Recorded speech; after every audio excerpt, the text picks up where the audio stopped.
अस्सलाम वालेकुम dear students. Class 9th की फ़िज़िक्स हम लोगों ने स्टार्ट किया। उसका चैप्टर 6 की हम लोग बात कर रहे थे और जो आपका चैप्टर 6 है उसका नेम था वर्क एंड एनर्जी। हम लोगों ने वर्क के बारे में पढ़ा और जो सेकंड लास्ट हम लोगों ने हमारा जो आर्टिकल था वो एनर्जी था। तो हम लोगों ने ये कहा था कि energy is the capacity of a body for doing work. फिर हम लोगों ने energy renewable non renewable energy की बात हम लोगों ने की थी। उसके बाद हम लोगों ने kinetic energy and potential energy को देखा था और हम लोगों ने ये कहा था कि kinetic energy is the energy possessed by a body due to its motion, और पोटेंशियल एनर्जी में हम लोगों ने कहा था energy possessed by a body due to its position, कि अगर कोई बॉडी अपनी मोशन की वजह से क्या कर रही है, एनर्जी एक्वायर कर रही है, और अगर कोई बॉडी अपनी पोजीशन की वजह से एनर्जी क्या कर रही है, एक्वायर कर रही है, then this is known as potential energy.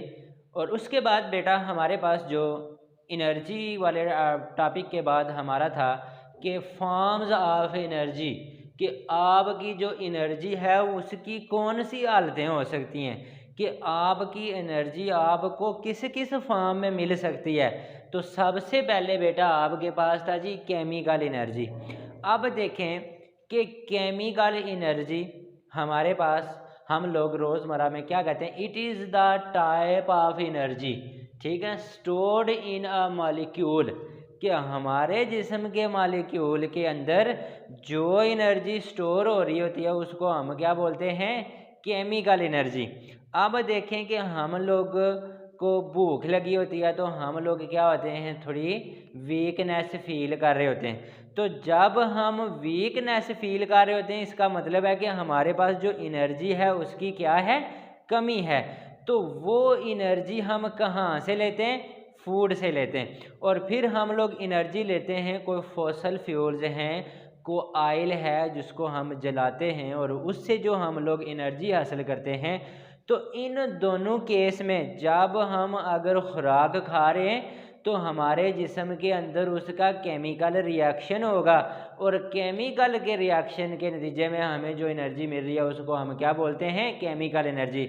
और जिस फ्यूल को हम जला रहे होते हैं तो उसके अंदर भी आपका क्या होता है, केमिकल रिएक्शन होते हैं और केमिकल रिएक्शन के नतीजे में आपको क्या मिलती है, हीट मिलती है। तो heat is the form of energy. उसके बाद हमारे पास क्या था कि जो हमारे पास ये जो कोल है, ऑयल है, नेचुरल गैस है, ये सारी की सारी क्या करती हैं, केमिकल एनर्जी रखती हैं। सेकंड वन हमारे पास था मैकेनिकल एनर्जी। अब देखें मैकेनिक्स में जब आप आते हैं तो वो आप किसी चीज़ की मोशन को डिस्कस करते हैं, कि आप जी ये कहा था कि physics mechanics is the type of is the branch of physics which concerned with the motion of object, कि आप उस बॉडी की मोशन की जो होती है उसको आप लोग क्या कर रहे होते हैं, देख रहे होते हैं। तो जो एनर्जी आपको मोशन की वजह से मिल रही होती है उसको आप लोग क्या बोलते हैं, मैकेनिकल एनर्जी बोलते हैं। तो वो एनर्जी आपकी काइनेटिक भी हो सकती है, वो एनर्जी आपकी पोटेंशियल भी हो सकती है, और नेचुरल भी जितने सोर्स हैं एनर्जी के अकरिंग उसमें हमारे पास विंड्स है, वाटरफॉल है, टाइड्स है, ये सारी नेचुरली जो अकरिंग हैं, किसके हैं, नेचुरली अकरिंग सोर्स की मैं बात कर रहा हूँ, ठीक है। नेचुरल भी हो सकते हैं आपके, और आपने जो डिज़ाइन किए मैन मेड जो सोर्स हैं उसमें भी आपकी जो एनर्जी है उसे हम क्या बोलते हैं, mechanical energy. Third one is known है फॉर्म ऑफ एनर्जी, इसको क्या बोलते हैं आप, इलेक्ट्रिकल एनर्जी। तो ये वाली आपके पास क्या है कि जो energy type of energy associated with an electric charge, जो एनर्जी आपको इलेक्ट्रिक चार्ज के मूव करने से आपको मिलती है। आप लोगों को, हम लोगों को सर्दी लग रही है तो हम लोग क्या करते हैं, हीटर ऑन करते हैं। तो हीटर आपके पास क्या है, चलेगा इलेक्ट्रिक चार्ज के फ्लो होने से।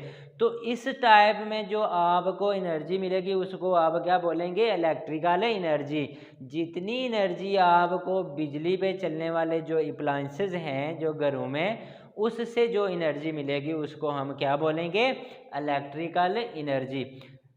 फोर्थ वन आपके पास है जी न्यूक्लियर एनर्जी। अब देखें कि जो न्यूक्लियर एनर्जी है इसमें हमारे पास क्या होता है कि जो एनर्जी होती है वो स्प्लिटिंग एन एटम, कि आप एक एटम को स्प्लिट कर दें किसी दो हिस्सों में, तो उसके टूटने के नतीजे में जो आपको एनर्जी मिल रही है उसको आप क्या बोल रहे हैं, न्यूक्लियर एनर्जी।